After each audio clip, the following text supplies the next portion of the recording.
As we continue down the spinal cord, looking at the spinal nerves, let's consider something that happens to the naming convention when we go from the cervical region of the spinal cord to the thoracic region. So, again, the spinal nerves are going to be named according to their exit points, and they're going to be named according to the vertebra below the exit point in this cervical region. So again, we have C1 exiting above first cervical vertebra, then we have C2, C3, C4, and these are going to form the cervical plexus along with some contribution from C5. So here's C5, C6, C7.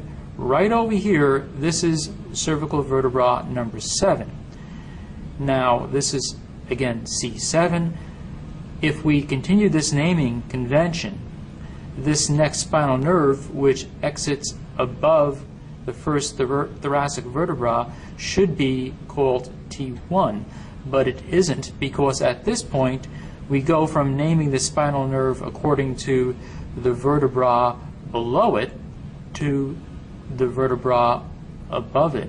So right over here, this is going to be called C8, because the cervical vertebra above is C7, and there is no C8, but now we're going to name it according to the vertebra above it, so this becomes C8.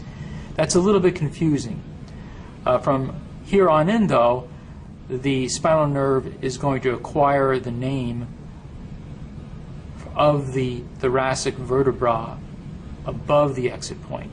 So again, this is C7, it's leaving above C7.